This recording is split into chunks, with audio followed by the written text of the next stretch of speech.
Hey folks, John Cantera here, the Double Broker Bounty Hunter, and welcome to another episode of Stop the Scam. Today we've got a panel who's going to be talking a bit about the Broker Carrier Summit that took place in Texas last week. We're also going to be updating on a couple of fraud cases that we've been chasing down for quite a long time, especially our favorite out there, Mabe Logistics. So let's go ahead and get the show started. Welcome to the Double Broker Bounty Hunters Stop the Scam. Here are your hosts, the Double Broker Bounty Hunter, John Cantera, and Dispatch Kate, Caitlin Price. Another one bites the dust, and another one. All right, folks. Welcome to Stop the Scam. Glad to have you all with us. With me, as usual, is my co-host Kate. How you doing, my dear? Don't ask me that today. That's not today. Well, not today, Junior. Clearly, you've had a rough day because I think that's your trainee next to you, isn't it? Yeah. Yeah. That didn't go well. Mm. But He has Are you no going to soul. introduce us, Katie? What's your trainee's name? it doesn't matter. Escalito. Not giving out personal information, man. Well, We'll call him Boney Bob. Let's just call him Boney Bob and call today. Also with us are the guys from the Logistics Lounge. We got Hunter and we got Pedro. How you guys been? Exhausted, but very, very full from this past weekend at Broker Carrier Summit, or weekend. Hey, all I'm saying is conferences during the week, that is a move because you fly in and you have the whole weekend to relax. Good times, but rocking and rolling over here. Glad to be here. How about you, Pedro? Same, man. I'm just tired, dude. Still catching up, man. Man, we got home early Friday, and I immediately was in front of my computer catching up on work shit, and then all week long just still catching work shit, editing footage from the Broker Carrier Summit, and and still catching up on work stuff today. I also worked Saturday and Sunday, Pedro, so Yeah. in the same boat. This is why I wasn't there, because I didn't have to worry about that this weekend. Thank God. So worth it. So worth it, though. I've worked. I bet. I'm jealous. Don't get me wrong. I'm jealous. You guys seem like you had a great time there. I've been watching the posts, been watching some of the content you guys have been putting out, and it sounds like you guys had a blast. And I can't wait to hear about some of the stuff that's been going on, especially discussions that you guys had with Ken Riddle over at FMCSA. Him being there is a huge get. And I'm sure some great information that came out of all of that. So let's also bring in Jenny in a bottle. For those who have been following Kate and I for a very long time, you know Jenny used to be part of this crew. So she'll be dropping in every now and again moving forward. So it's good to have you with us, Jenny. How you been? Good. Been doing good. Thanks for having me. Just trying to fight the fraud as usual. And there's too much of it out there. Yeah, good luck. It doesn't seem to be getting any less at all. Well, hopefully some of the stuff we heard about the BCS is going to at least shore up one flank in the fight. You know, if we can at least stop one flank, we can then direct fire in other places. But we'll see how that plays out. In the meantime, let's go ahead and get into some of the fraud stuff we've been doing, and we've got some exciting news today.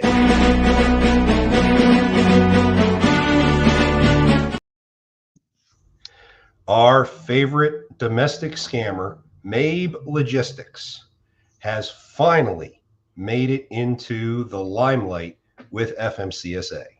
After yet another victim came to us last week about their experience with their latest chameleon company, Backwater Logistics. FMCSA is now stepping in and launching a formal investigation against Sean Mabe and company. This is fantastic news for the folks who have been swindled by Sean. Even though there's most likely not an opportunity to necessarily recover the funds that were stolen from those owner operators, at least we looked like we will now get the opportunity to watch this guy go to jail. So I am very much looking forward to that possibility. As we learn more from FMCSA as their investigation progresses, we will be sure to update folks as appropriate. We don't want to compromise their investigation as they go through.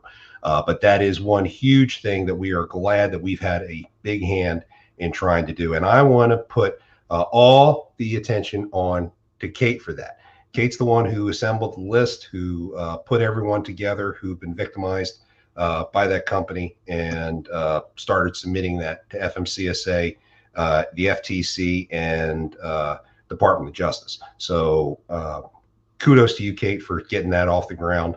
And I'm glad we're finally going to see some justice done to this guy. Me too. Me too. So Kate's also been working on a case. She's been dealing with an issue earlier today with a broker that seems to be on the skids. So Jenny, if you're still maintaining a list of brokers that are going downhill fast, here's one to add to your list.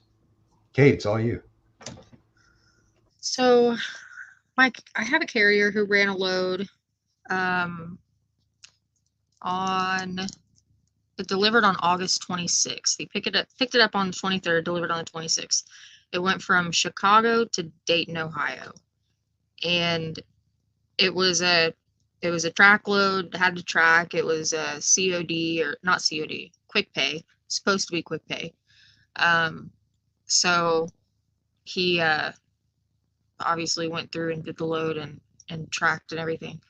We've been trying to collect on this load for just about that long. It was originally supposed to be a quick pay load. So, 7 days, give or take, the following Monday, whatever, we should have been paid out for it. And never were.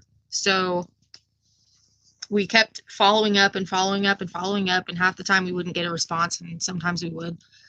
So the other day, Friday, we had sent an email, myself and the owner had sent an email to the broker stating that, hey, this is now like 61 to 65 days past the delivery date. This is getting a little ridiculous. We've given it, plenty of time, and you still haven't paid out for it. We're going to pursue a bond filing on Monday, which would be today. And they responded and sent a snippet of the ACH to the driver, or to the carrier, for $550. This was a $700 load. And they said, we went ahead and didn't charge you the quick pay fee, but we did take off $150 for not tracking. And I said, whoa, where do you get that we didn't track? Here's the proof that we did track. And I sent them the full, you can go back in every time you track a load, at least with Trucker Tools, every time you go back, or every time you track a load, you can always go back to your emails and see where you started that load, where you ended that load. Like, it'll say load track has been started, load track has been ended, whatever. Well, you can click on that and you can view the full details of the load. Every ping that was made, every time the driver gets within the pickup geolocation, the delivery geolocation, all of that. So that's what I went to. I attached that email to my email back to the broker and said, yes, he did track. Here's the proof of the tracking, and here's the whole thing. In fact, he even tracked, he forgot to turn it off and tracked all the way through his next load too. So it didn't make any sense. Well, they came back and said they highlighted a section in the notes where the tracking had been interrupted. Now that could be literally anything. They could've Phone lost died, signal. bad, no signal, Trucker Tools glitch, anything. And but that period of time was, there was one point between It was about 8 hours where nothing was tracked, and then another 13 hours where nothing was tracked. But this was a weekend, and the driver had been sitting at the same truck stop that entire time. So if the truck isn't moving, or I guess the driver rather, since he carries his phone with him, there's not going to be a new ping. There's not going to be a new location ping. So I have the map that shows from start to finish every single, there's a very clear track of that load, and they're just hung up on this tracking was interrupted thing and trying to hold payment for that. So just because the truck didn't move, because it was a weekend and it was literally like a, I don't know, 300-mile load or something. So that's what I'm dealing with. I was super, super, super hot about it earlier. I was super frustrated. I'm surprised you didn't call me. Well, we knew you were coming on, so we were going to go ahead and bring it up with you here. Yeah, because for those who don't know Jenny, Jenny works for Tucker Alvin and Associates, which is a debt collection company, and Jenny is amazing at these things. She's also been a big fraud fighter. We did a lot of work together in the past, and that's one of the reasons why we have her out here. We specifically wanted to bring this up to you when you came on the show. Thank you. Oh, it's our pleasure. So what do you think? I think that's ridiculous and that they need to pay this carrier his money. I mean, obviously he didn't go anywhere, so. They had initially sent me. Did you send him a nastygram? Caitlin, and tell him, hey, this is ridiculous? Sort of, but in a nicer way than that. I mean, I was like, you need my professionally bitchy email to go out? possibly, but we're at the point now where we're just going to file on their bond. It's been so long. We've given them so much time and they still haven't paid it. I mean, it's probably been like close to 70 days past at this point. So it's, I can half understand. I can half understand if they paid a line haul, but they haven't even paid a line haul.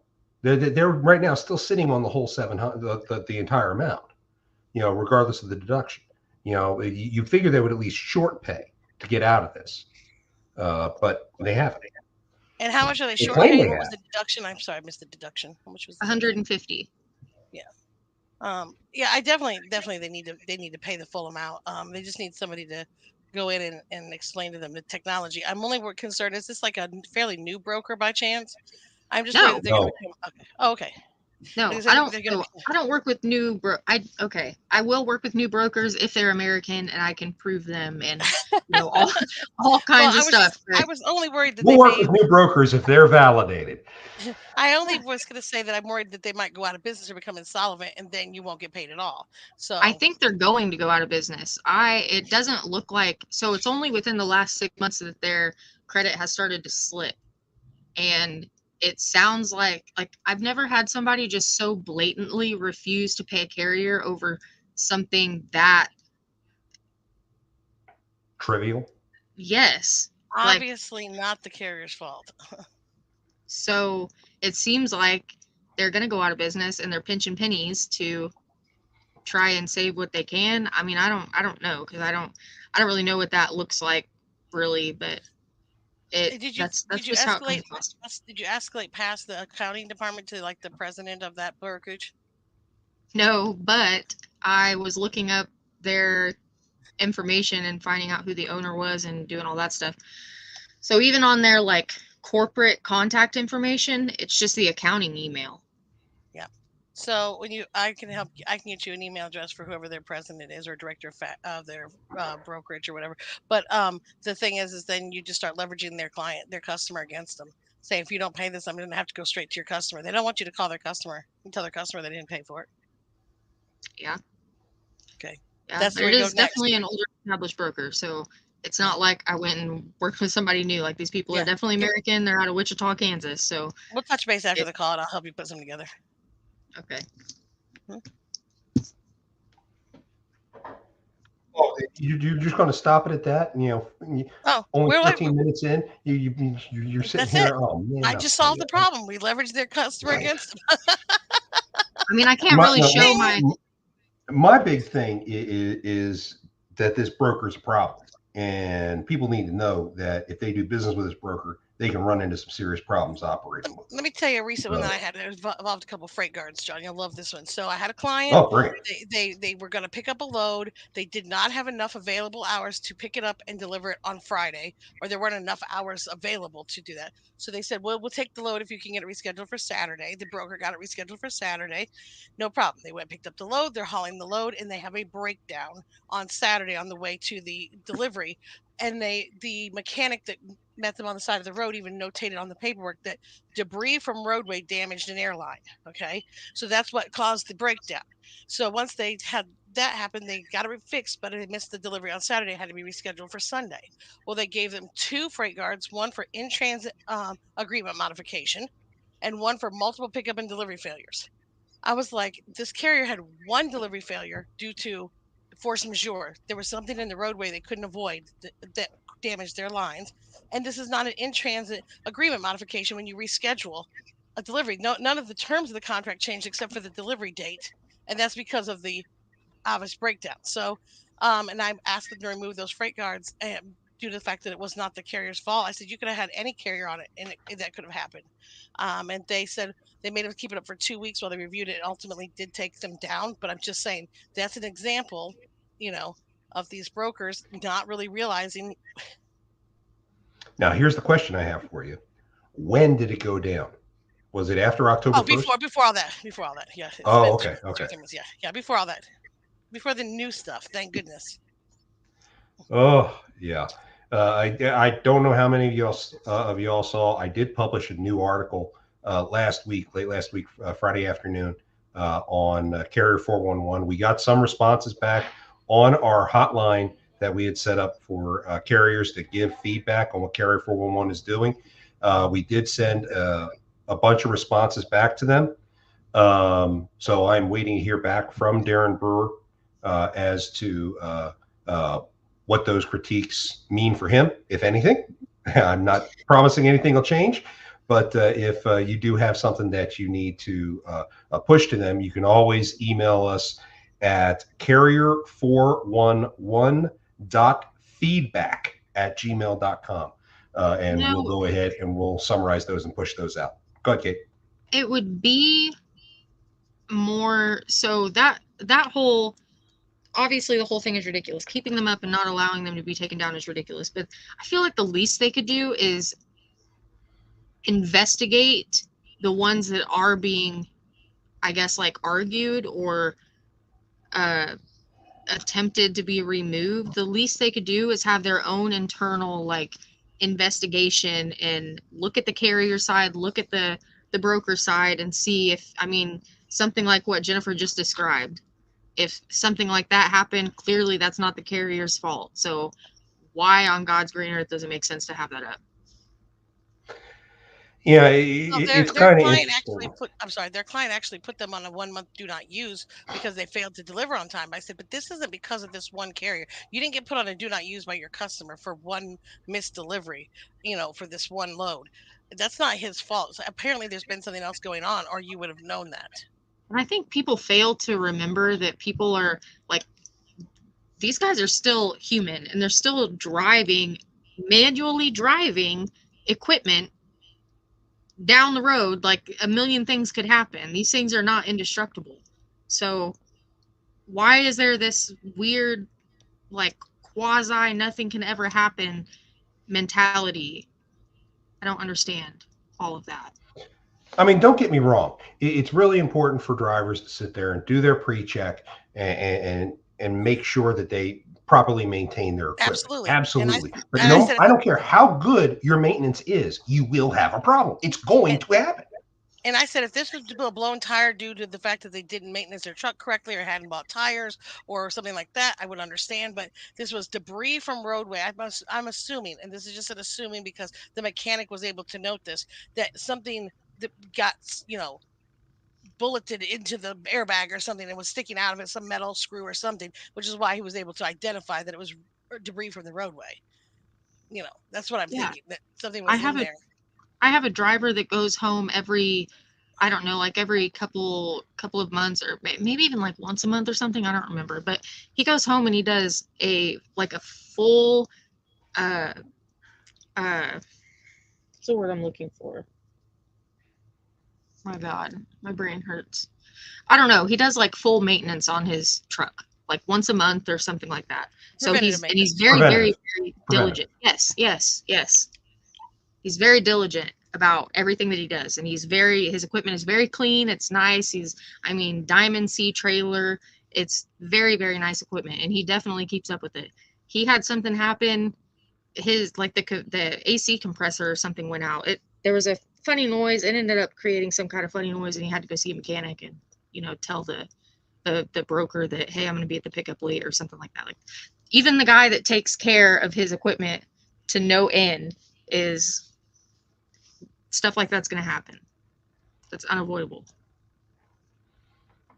Yeah, that's kind of annoying. Especially when someone does a really good job of taking care of their stuff. It always has a clean truck and whatnot. I mean, Jen, I know you've been through this. You've driven before.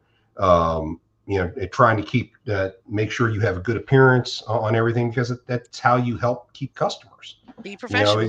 Appearance is everything. And you hear wacky stories about the type of shit that people see at truck stop. My drivers call me and they're like, "Oh my God, I saw this trailer that was like missing all kinds of boards and all kinds of wacky shit." They're and that goes not only with your physical appearance, but your mental appearance and your attitude, but with the physical appearance. A lot of people go in there, they got a bad attitude, and well, I'm here, you're gonna take me early. Don't go in like that. Go in professional. Conduct yourself like a professional. Yeah. Wow, I love this stuff. Jen, one of the things I love bringing you on for is getting all that stuff back about what these drivers are going through. Because I don't have a CDL. I never drove CDL, and part of me regrets that, then part of me doesn't. Sorry, but at least I've driven. But you can answer to a lot of things out there that some of these guys have to go through. I have a Class A with it's still current, and I still have a current health card too. I can get a truck today. Yep. Well, there you go, folks. If anybody needs a new driver and you're located anywhere near Jenny, you can call her and make her an offer and see if she'll want to get into the truck for you. I'm easy, but I'm not cheap, just so y'all know. I had a guy that was always looking for a new driver. We kept getting shitty people, and he was always looking for a new driver. This was like a couple years ago. I was always putting out posts, looking for a driver, CDL, non-CDL, don't care. Just need you to come out and work, please, for the love of God, because these people suck. I've had to do that for a long time. It's pretty cool. So with all the stuff that's been going on with Carrier 411 lately, and I'm not going to belabor the point on Carrier 411 today, and I have not gotten many requests on removals since. I think I've gotten 2, and I've sent them contracts, and then I didn't hear back from the guys since. So I'm not sure where those are going to go. Have you been getting requests still, Jen? Yes. Some. Have you seen a profile screenshot yet of what the screen's going to look like showing the removed freight guard? No, I have not. Yeah, I'm still dying to see that myself. I just think that's ridiculous. I mean, you'd haven't removed it if it's still there and you can still see it. I mean, so it says the word removed after it. Big deal. Yeah, I wish I knew how it appeared, because I want to know from a broker what their thought is when you sit there and you see a removed freight guard versus an active freight guard, and does that still impact whether or not you want to do business with that carrier. I'm sorry, my boss is insisting that I pick him up. That's a skinny boss too. Yeah, well, yeah, Jack is he's infatuated with the green screen behind me, for one, and is infatuated with walking on my neck. Let's see if he goes down my arm to the counter. He does. Okay. But yeah, he's crazy, but that's okay. Okay. Now that my boss is done checking in on me, I would love to hear about BCS, because I am super jealous that the guys from the Logistics Lounge got to go. They were sponsored by a good friend of the group, Dale Prax, to go to the show. And that is just super exciting. Guys, talk to us. What did you learn? What did you see? Give us the scoop. What does the industry have waiting for it? What's all the gossip out there? You got to show up and find out. Thanks for having us. Oh, there's the Thanks. mic drop. There's the mic drop. Okay. Let's take the Yeah, easy yeah, way out. I see how They that get the is. big money payment and then they want to leave, right? Well, these guys still want me to sign their contract for being part of the group, so I think they're going to hang around at least a little while to get me to sign. Crap. listen to John. It was the Broke Care Summit was fantastic. It really was. We we've heard about them since they started, and we got invited to the last one. That's right. What happens at PCS stays at PCS. I don't know who that is, but that's exactly right. Oh God. We got invited to the last one, but we couldn't make That was Nate Johnson. Yeah. Oh, was it Nate? Fucking Nate. That's so true. Hey, shout out to Nate though. He set us up Nate- in the podcast booth, man. It was He tight. did, man. Nate hooked it up. But man, they're honestly too much to cover, but it was exciting, man. It really was. I did not know what to expect going into it. Hunter and I, we've really only been to like truck shows and shit, and those are just a whole different type of deal. This was, really kind of it was more professional. They had speaking engagements and panels, discussions, stuff like that. And I was like, man, I don't know what this is going to be. Like, I don't want to just sit in a room and just listen to people fucking talk all day.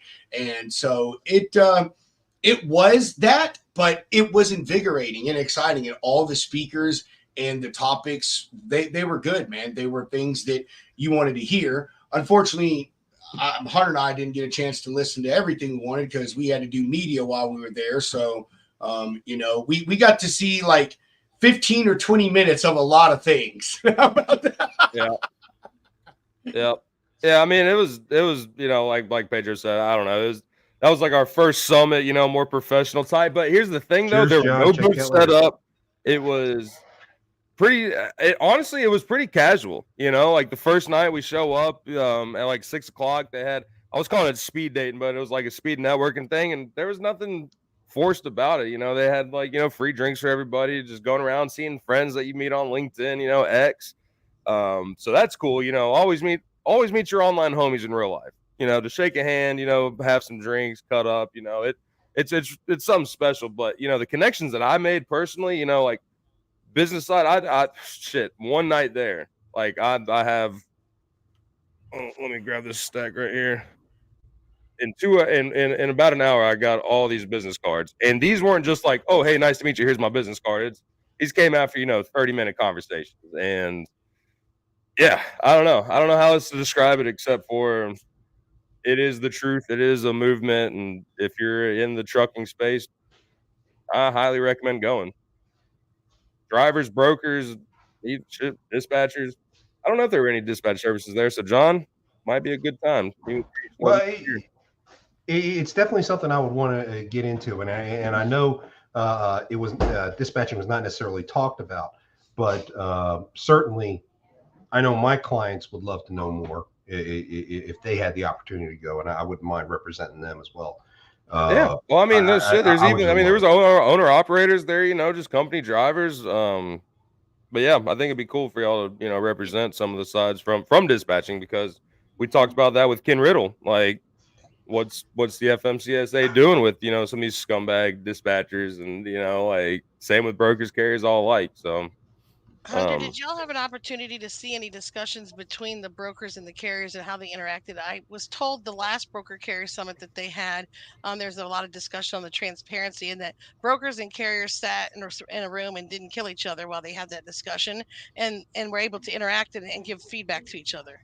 Yeah, 100%. I don't know if there was a specific panel on transparency. We never like sat at a table and they're like, okay, everybody get up and move around. But I mean, shit, I'm a carrier and a broker, and I'd be talking there. I didn't know, our buddy Eric Buss, I didn't know he was a driver, and we're sitting there talking, like if nothing was going on. My buddy Millennial Trucker, Iowa, He lives here in Nashville. He actually, so he was inspired by my boss TJ O'Donnell to go and get his authority because he told him not to do it, so he did it. He went to Broker Carrier Summit, met 5 brokers there, and he's started up his own company and he's thriving. And he accredits his success to the BCS. So it's all about the mindset. However you want to go into it, don't be a jackass and ruin everybody's good time. You know, just go in there, expect to learn something, and make some friends. Surely no one would go there to do that. No, that would be crazy, right? It would be crazy, man. I'd hate to be a babysitter. Be fucking nuts. To Jenny, if I'll touch on it, there was one of the things that I thought was really great about it wasn't just brokers and carriers. Like there were tech companies there, like TMSs and tracking services. And again, no one's selling their stuff. They were there to talk to brokers and carriers and hear conversations between the two of them.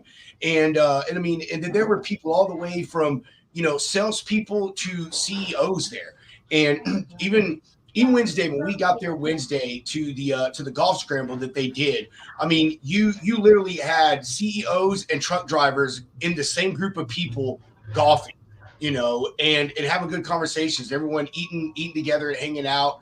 And there were a lot of breakout things, what you're talking about, Jimmy, where they did, brokers and carriers get together. But in all the events, it was everyone there. And even in the mixer events, everyone going out, where every night they had an event. It was like 6 to 8, but after that, everyone would go out. And even then, you had CEOs of companies, whether it be a broker or even large carriers or techs. You had drivers and small brokers. I mean, everyone just sitting down and hanging out, having drinks and sharing a meal. And it was fantastic. It really was. If our industry could act like that every fucking day, we would actually get shit solved and get things done. But no, instead, everybody wants to go online and bitch, whine, and cry, and woe is me. And I talked to John about this earlier. Like, so that's why a lot of people don't have any empathy for anyone struggling more. It's because all everyone does is complain about it. It's like, okay, you're saying the same thing people have been saying for 20 years. What are you doing about it?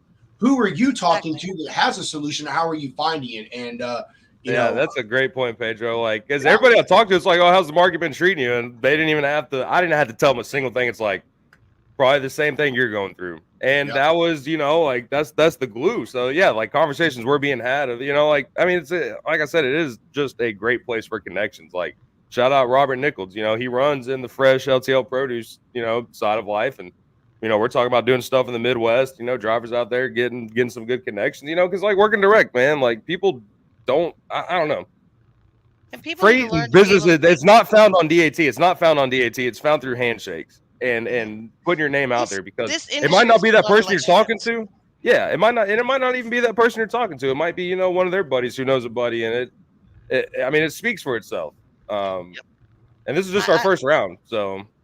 I've hooked up several different, broker agents with brokers, broker wannabes with already existing brokers to see if that's really what they want to be.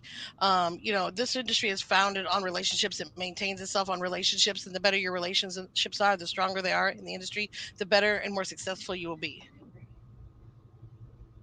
Absolutely. I agree. Hey, John, do you mind if I share some pictures real quick, John? And then no, please go right ahead. You want to pull it up? I can do it, man. I can pull it up. So there's some stuff. I mean, we have a ton more pictures. These are just ones I have queued up because Hunter and I just made content out of them today. So this was not all of it, but I mean, y'all can see, the variety of things that went on here. I mean, this is one of the mixers right here. I think this was the first night. Yeah, this was Wednesday. I mean, and this was right as it started. By the time this thing ended, this room, I mean, it was packed. I mean, elbow to elbow, full of people, bro. I mean, here's us, and I think this is Charles Gracie and Cents Per Mile. I think the other two guys, they're the CEO or something like that, or VP of TAFs. And dude, we just went and hung out and listened to fucking country music, dude, and just hung out in the freaking stockyards, man. And I mean, that was right there in the hotel, bro. Like it was smack dab downtown, man, right across the courthouse. It was absolutely beautiful. and that was right before we left, dude. So I mean, it was even a real nice place, man. The hotel itself was incredibly beautiful, and so this right here was my favorite discussion that took place of the whole event, man. And this one had to do with safety, compliant or safety and pre-trips, and a little bit of compliance, man. And as I said in the short that we put out today, that room was fucking empty, man. Empty. 10 minutes before that, or say 10 minutes before they went on stage, before that place was full. The event that went on, there was hundreds of people in that room, and as soon as they said something about safety, everyone went outside and got coffee and then went it up. There was no fucking body in that thing, and it was the most important discussion. People can disagree with me all they want, but the things that they talked about in there were serious stuff, man. And Matt Leffler, if y'all know him, he is a passionate person about everything, but especially when it comes to safety. And some of the things that he was talking about in there, like one in 4 or 5 trucks going down the road right now is unsafe at any speed, and he made the greatest analogy I've ever fucking heard in my life when it comes to truck safety. And this goes for brokers, carriers, and shippers, is if you go to the airline and you just short about Hey, just to remind everybody, cents per mile wears girls' pants. The Logistics Lounge does not. It was on already, Paul. You had to see. I'm sure you already see it. If you're on LinkedIn, I know you saw it. But anyway, he said, say you go to the airline and you go to book your ticket, and when they hand you your ticket, they say, by the way, 1 in 4 of our planes is unsafe to fly, but we don't know which one you're going to be on. You know what I mean? Like, are you going to put yourself and your family on that Russian plane? roulette for the short people.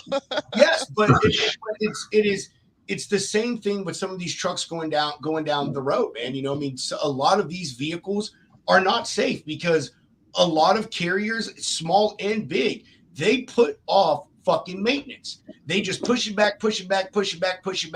And then again, as Matt said, he said, and you push it back, you end up paying the same price that you would have in the beginning, plus 2, 3, 4, 5, 10 times the amount because you didn't take care of it. And he said, and that's if that mechanical issue doesn't hurt you or someone else, or by God, take someone's life because you did not get something fixed on your truck. And I mean, he talked about pre-trips, same thing. Dude, I'll tell you the biggest thing out there right now with these pre-trips that pissed me off is these drivers saying, I don't get paid for it. Man, shut the front door on that bullshit. Get over yourself, dude. I'm telling you, like, man, that is 15 minutes out of your day that could save you time, money, your life, injury to yourself, others, all of these things. You're griping out there about 15 minutes. And it's absolutely ridiculous, man.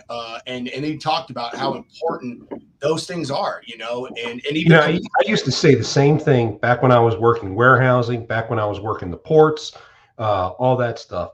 You got to check your freaking equipment.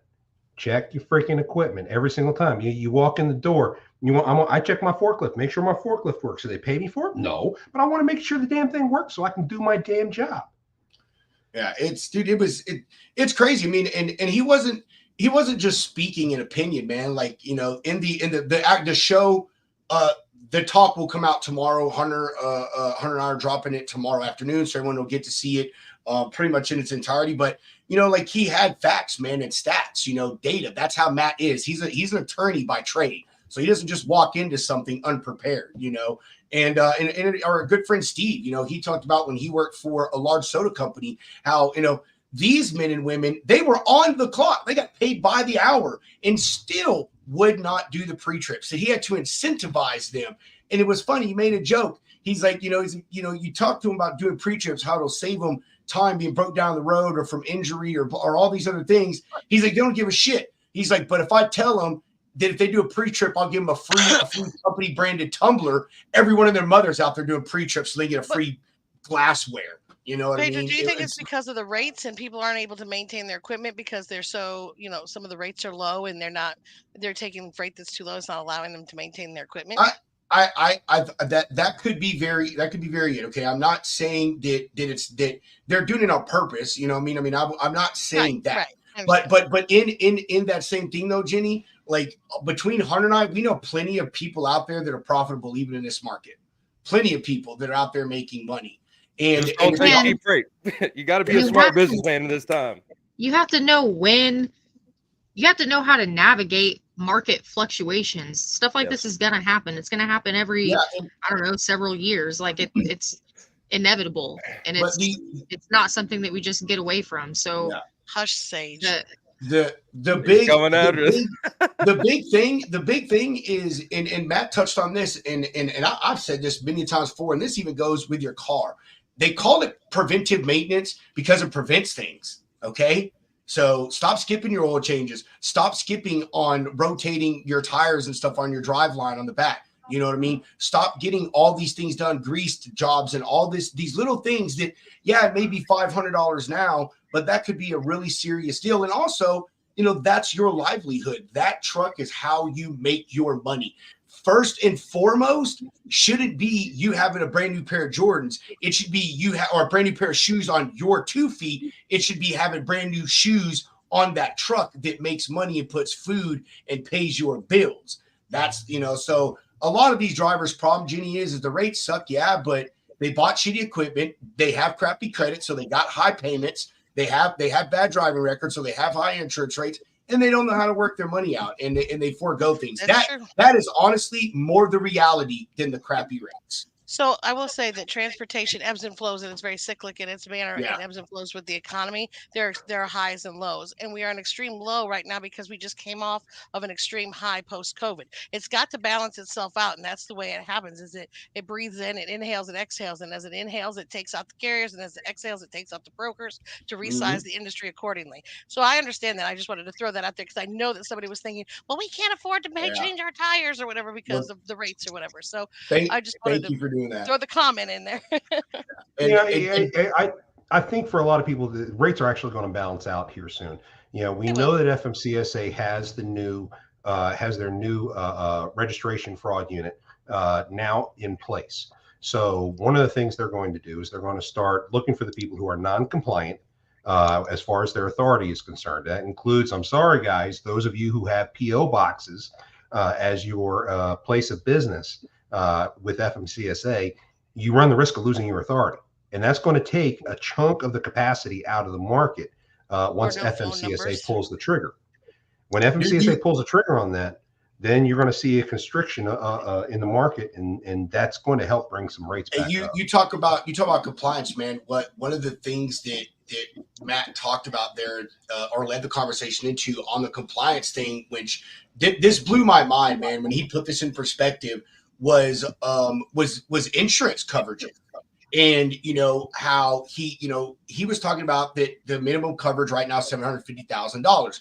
Most people do $1 million, but everyone forgets that was set back in 1980. You know, and adjusted for inflation, that should be $3, $4, $5 million at this point. And you know, Matt was saying, he's like, you know, all these people saying they're incompliant. He's like, well, you're in compliant with the FMCSA. You're not in compliance with the real world. You know, that if he was basically saying that if something happens, that $1 million, if you hit a family and all of them are in the hospital, he's like, dude, 2 weeks, that $1 million is gone. He's like, you know, you have no idea what it costs to, you know, support people from a catastrophic event with surgeries and aftercare and replacing vehicles and all this stuff. And, you know, so things that all of these important things that he talked about, man, that nobody was there to hear, man. It was eye-opening. It truly, truly was. So I just also wanted to throw out there that you were talking about money management. You know, when we were on this extreme high during COVID and everything, people should have been saving their money, putting that money in the bank for this drought that was sure to come. I know that when I hauled, when I drove, I hauled hot rocks, and so that's asphalt. We only hauled about 9 months of the year. We usually laid off January, February, and March or the 1st of March because it was too cold to haul asphalt. But we ran our butts off for 9 months and saved up every penny we had so that we could be able to make it through those 2 months when we didn't haul.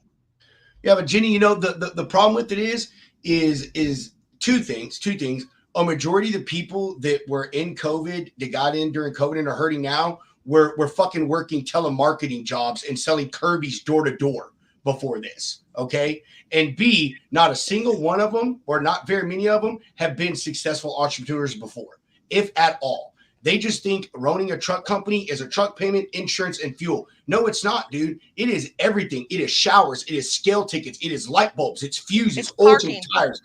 Everything that it takes to make that business run is your expenses. And they didn't. You're right. They all failed, and now we're all crying. And it's like, dude, it's what you get. You should have done more market research before you put all of your eggs in one basket. You know what I mean? Like,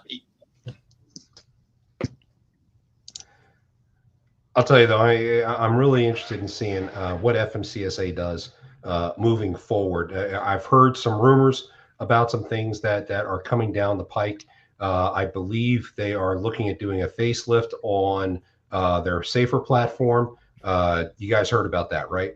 Their Oh, website hasn't been updated in 30 years. dude, that Their is process haven't. Yeah, they're freaking Rob or Dale. go on, So- go on, Pedro. Sorry, 800. Dale, you're watching. What's the name of the software that they're implementing that TSA It's the same one. uses? Yeah, it's I don't know. It's like a Something FR media or any. facial recognition. Yeah. Anyway, like Hunter was saying, man, they it has been updated in like 30 something years, and I think we got some of this footage. Hunter and I did, but again, we had to leave early because we had to go get ready for our own show. But I think Broker Care Summit will be putting it out as well. But I mean, he went through slides of what the new website is going to look like, the new registration thing, and all this stuff, or a lot of the things that they're going to do. And one of them is this IDEMIA. That's what it is right there. Part of the thing they're going to do is they're going to start, when you register, is they're going to start putting you through IDEMIA, which is who the TSA uses to screen and verify people. So it's going to be a facial recognition thing, all kinds of stuff. They're going to be able to download, what is it, Hunter? The document. Oh, your MC Authority. They're going to have like you're going to be able to download documents affiliated with your authority. So no more having to mail in to the FMCSA for your authority. You go on the new thing, get your authority, and fucking download it right there. Your registration documents, like he went over the list of what it was. Yeah, and even with the facial recognition stuff, like they have it to where like say I held up a picture of like a picture of a picture, or some shit like that. No, it reads through that. And I'm not sure if they did the location on where you're taking the picture from, but like it's they're getting it settled. Dale, I sent you the link, brother. Hop on in for 5 minutes if you got it. Yeah, it's awesome stuff, man. The way, even the layout, man, it honestly doesn't look like a government website. Like they're actually putting some good effort into it. Yeah. And For everybody wondering, the FMCSA is also going through, because when he was showing the phishing emails, like there's people somehow getting domains where it's, it'll be like support at, fmcsa.gov. So they're dealing with fraud from the inside as well. So it's pretty freaking nuts what's going on out here. But it was very reassuring, and to have him show up and the guys from the FMCSA. I mean, they've listened to Dale. They're putting their faces out there and more than willing to talk. Because even when he got off our show, he sat over there right in front of us and talked to this gentleman for 30 minutes. Yeah, put that guy Williams stuff back up here. There he is. Hey, William. Hey, it's happening. This is what they want to do. Like, this is happening. This is done. This will be rolling out.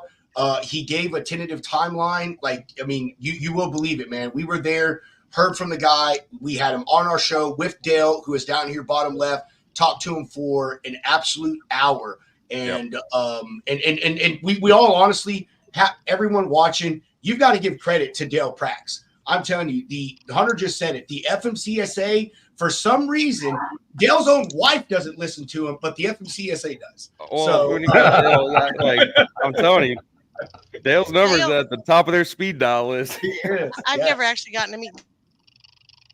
Nice to meet you, Dale. But he did a speech or a conference on all of the improper information in brokers and carriers profiles on the Safer site that I really appreciated. Commenting about how many didn't have correct phone numbers, how many didn't have correct addresses, how many didn't have, and it was amazing the difference in brokers. I think there was a larger percentage of brokers that were missing or had incomplete information than carriers. But the carrier pool is a lot larger anyway. So. Yeah, well, that's, the funny thing about that is that for the last since probably Carrier 411 started 20 years ago, and especially in the last 4 or 5 years, no one was vetting brokers. No one. So carriers were getting vetted heavily by all these platforms. So they said, well, we got to go into FMCSA and fix our data. The phone numbers, the insurance, their name, their contact name, the email address, all those kind of things. They were kind of forced to go to FMCSA to do it. So that's why out of 292,000 motor carriers, less than 0.1% are missing data. That's because they've been forced to do it. Now turn to the brokers who haven't been vetted. 32% do not have a contact name in FMCSA records. 33% don't have an email address. 20% don't have the correct phone number. I mean, unless their correct phone number is 555-867-5309. I mean, that's pretty popular for a lot of brokers. But, just to someone said, I'll believe it when I see it kind of thing. Well, I was at Washington, D.C. at Federal Motor Carrier State Administration headquarters on last Monday, and I was on a laptop using it. So it's built. Like Ken said at the conference, are there things to fix in it? Are there things to update? Are there things that I'm poking the hell out of holes in it? Yeah, that's all. Those are all true statements. Dale, while you're here, I want to ask you about the screen that I'm sharing. John, can you put up that screen? 1 I'm sharing second, right there? 1 second. William, I would throw you something, but we're only going to be on for another 10, maybe 15 minutes. So I'll save you for another time. We'll get you back on if you can. So you go ahead and keep making comments, and we'll put those up. Yeah, I just want to say one other thing about the the new platform that's coming out. Although I started about 2 years ago and using facial recognition verification, I learned a lot of things those 2 years. The problem is that my system uses location. I can tell within 5 feet where the guy's standing when he took the picture. IDEMIA doesn't have it. They don't keep any of the records of the picture. My fear is that because what I've learned over the last 2 years, that the fraudsters are very, very good at what they're doing, and they're going to beat that system by the time it's probably released. They'll already have ways to get around it. That's why I think the only way to fix fraud, and I've been posting this like crazy, I've sent some letters to a couple senators, sent some things up to the FMCSA, is to have a 3-pronged approach. Make sure that every owner or verified representative of the owner of the company has to get a TWIC card. If 600,000 drivers get a TWIC card every year, and there's 2.4 million of them floating around, we can add 10% more workload to IDEMIA and get everybody that owns a company a TWIC card. That's number one. That's the first step of getting your authority. Second step is you have to be trained through MAP 21 training to make sure that you're compliant with the law, that you know about fraud, that you know about FMCS regulations. That law has been passed for 12 years. No one's done anything about it. So that's a second prong. The third prong is that every motor carrier should go through the safety audit, the new entrant audit, and have a safety rating. Then once those 3 things are done, now you finish the application process and get your authority.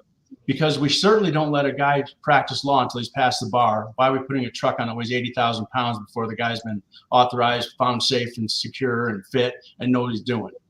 So that's what I think. So I can barely see your screenshot. Let me take a look here. Hang on, I'm gonna try to zoom it in here a little bit. Okay, So broker active.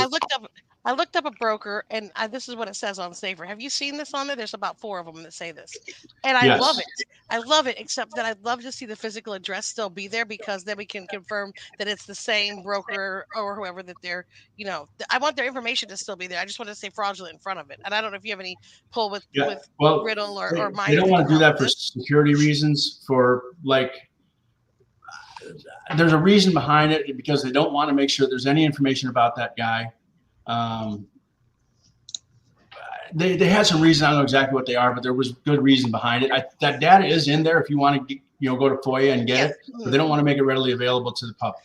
I mean, I can see it if you dig down in the licensing and insurance screens. It's there, most of it. But I'm just saying, when I'm trying to look at a broker and I put the MC number in, and then this is what I see, I'd like to be able to see the address that they are, so that I know that it's the same one. Because some of them have the same names. It looks like it's. I'll ask him about that. It looks like some internal reasoning behind it. Someone said something about, why do I need to have a TWIC card? What was that comment about? Anybody know? I'm bringing that back up. He just said, why do you? Why do I need a TWIC card?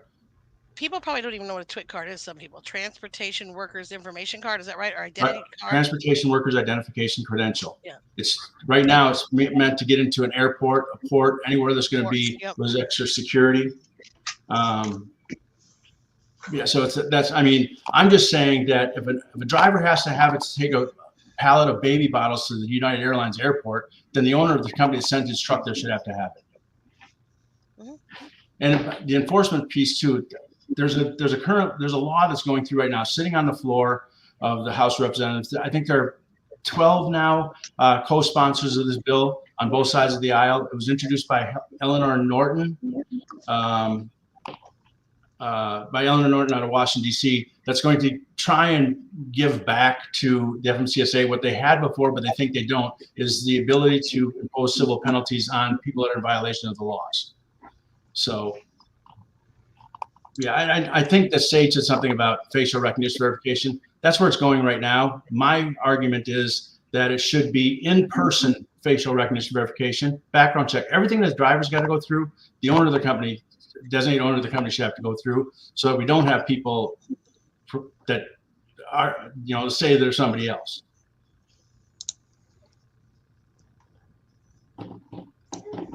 Yes. And William, I don't know if you get what Dell is saying is he's in even for brokers, like that, for everyone in the industry, dispatchers, everybody, if you work in logistics, you should have to have a TWIC card, or at the very minimum, people who own an MC authority, but better so, everyone. I agree with that. Hey, I think it also gets you your TSA pre-check when you fly. So, you know. But Right. it's also about the background check. The background check is what the big thing about TWIC does. TWIC does a background check, and most people can get a TWIC card. Right now, I think the only exemption is if you've been convicted of a violent crime or committed a crime while using a deadly weapon. I think that's about the only people who can't get one. But I haven't read the rules in a while. Yeah. But I think that it's not too difficult to get one. I think it's a bridge too far to make everybody have it right now, but let's start with having the owners have it. I think that they should have to have it for multiple reasons. I think that we got to know who these people are. We got to hold people accountable. If we just do facial recognition verification, is something I pointed out to FMCSA not long ago. If we just do facial recognition without location ID, what's to stop somebody from a foreign country calling his buddy in Chicago and saying, "Hey man, the FMCSA's got new rules. Can you please go open a company in Chicago and use your facial recognition driver's license to get yourself approved? And then once you get everything, send me the PIN and I'll do my work from Pakistan."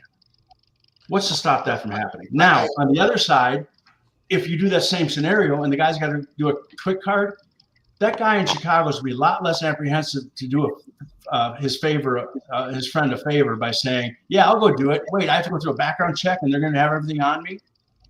Probably wouldn't do it as quickly. The other thing about the TWIC card, and I'll shut up, but the TWIC card is something that has to be renewed every 5 years. I don't think there's anything wrong with somebody have to renew their authority every 5 years. And if you lose your TWIC card, you lose your authority, you lose your TSA privileges, all that stuff goes away, and you can't reapply for 5 or 10 years, whatever that time period is. That's just my personal opinion. No one's ever talked about that, but that's what I think. You should have to be renewed.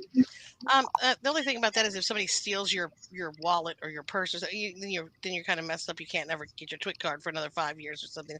I mean, there might be, if you can renew a TWIC card. Oh, you're saying you lost? Oh, you mean if they lost it due to like a right, but doing something wrong? Yeah, I got you. I was like, I'm sorry. I was about to say, mine expired about 3 months ago. I guess I really need to go and renew it now. I know, John. I know you want to jump off or here soon, whatever. But if I could, no, we're okay. Bounce off go ahead. Of what Dale said. Dale, I know you're talking about at least the owners, but honestly, I don't see an issue with everyone having it. And here's my example. Okay, is because I work for an agency, so I could be an agent of a broker and still be doing illegal shit under that broker stuff because I have access. Same thing with a carrier. A lot of carriers with owner operator models, those owner operators book their own freight. You know what I mean? And so, I agree with you. It's a stretch to start it that way, but I mean, you said this, Dale, months and months and months and months and months ago on our show, and it has stuck with me forever. And when we talked about the TWIC card, you were like, it literally is the transportation workers identification card. If you work in transportation, you should have one. And I don't know, like that's just the way I think about it. Now. I'm like, I it just agree makes with- so much fucking sense. Like it just 1,000% I agree. But there are 300,000 motor carriers. Let's start there. So, and I think like companies like Landstar should latch onto this anyway, so they can vet their own agencies. yeah. Now, someone said something about these TWIC places are far and few between, hard to find, or whatever. IDMA has 300 locations. Every airport has a TWIC card location. My point is, if we make a driver find one of these places, we sure the hell should make an owner of his company find the place. He's got more time than the driver's got in most cases. Right. And if we advance that to brokers, that will help a lot too, to keep from the double brokering stuff from happening and going down the street and open up another one and somebody else, your brother's name, your cousin's name, whatever. So that's the exact point. If you have a TWIC card, that is associated with your DOT number.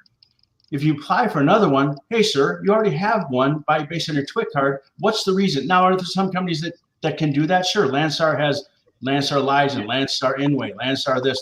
Of course, we're going to allow that, but we're going to stop it from the guy. What is the reason you need another MC number?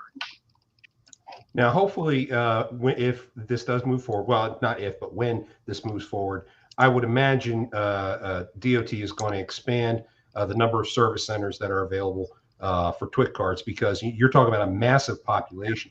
Currently, the current population that uses TWIC cards are primarily port operators. So a lot of these guys are ports and major airports. But that's 600,000 issued to drivers every year. 600,000. There are only between 52 and 64,000 new authorities issued. That's 10%. We're not adding a whole lot onto it. Fair enough. Fair enough.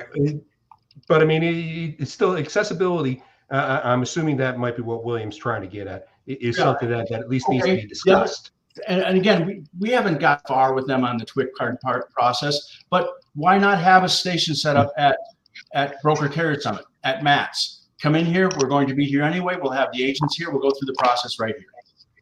Y'all are standing around talking all the time at MATS anyways. Just go ahead and step up and get your TWIC card. Right. And go through the training. That last comment, John, you got to throw up Sage's shit. I'm sorry, that is too funny. That is funny. Well, I think I said this in the meeting we had in our question and answer period with the FMCSA.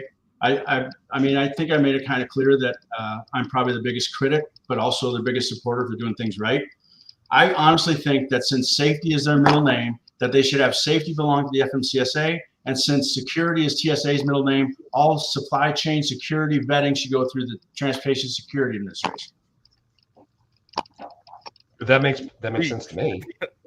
Well, then it won't work with the government. Stop making so much sense, Dale. The government doesn't like that, Dale. Yeah, I know. Yeah, you think it's smarter, not harder. But the government did say got more to learn in terms of trying to be smart. When we were in DC with the group of about 100 people up there for the stakeholders meeting and about 500 or 600 online, the FMCSA, one of the deputies said that they considered Freight Validate to be the quality assurance department of the FMCSA. And I took that as quite a compliment. Kudos to you. Yeah, I'll tell you, I think this is going to be a topic that's going to be at the top of people's lists for quite some time. William and Sage, I want to bring you guys on maybe next week or the week after. We'll have another discussion about some of this. We'll get that coordinated, and that way you can ask all your questions, William, because I know you've got a lot, and you're trying to wrap your brain around some of the requirements that may be coming out. But there's a lot of good stuff, I think, happening for the industry overall. I think anything that brings both safety and security to the industry is a good thing, and especially if it helps to get some of these scumbags out of our industry. Now, a lot of what we're hearing here stops everything in the front door. We still got to worry about what's going on the back door. What's being done to stop the people who are impersonating brokers.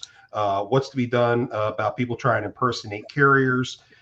There's a much larger topic that still has to be discussed and worked through, but at least something is better than nothing. And as I said earlier at the top of the show, when you got When you at least have one of your flanks covered, you can still focus on. You can put more attention on the others and try to find solutions there too.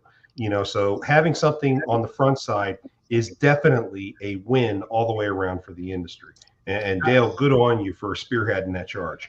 I think that is very, very much like the border, right? If we don't let them in the first place, if the first thing you're going to do to get into our country is violate the law to get in, same with the getting your authority. If the first thing you're going to do is lie on your application or cheat or break the law to get in, it's probably not going to be any better after you get in. So if we make those first steps not to let them in the door in the first place, we reduce the number of people that do bad things on the second place, right? If we're more proactive. The other thing is we really need to stop being so overzealous that we're disqualifying someone from taking a load or signing up with us just because they didn't meet some stupid, subjective data like number of inspections, and we just disqualify them out of the gate. And now we've turned this into fighting fraud to having carriers fight us because we're not letting them do business, right? We got to stop penalizing the good guys just based on some bullshit. I agree. All right, folks. We've come to the top of the hour, so I do want to go ahead and start to wrap things up. Let's go around the room real quick for final thoughts. Jenny, you got anything for us? No, I had a really good time coming on here and speaking with you guys. And I've learned some things. Glad that the Broker Carrier Summit went off without a hitch. And Dale, I'd like to get some time with you in the next couple of weeks sometime. It's not urgent, but just to toss around some safety fraudulent ideas. So. Yeah, I'd love to do it. I mean, I wish You're super busy, I know. I'm at the point I wish I could sell my brokerage and go into this full time because it's becoming a John and I have said the same thing.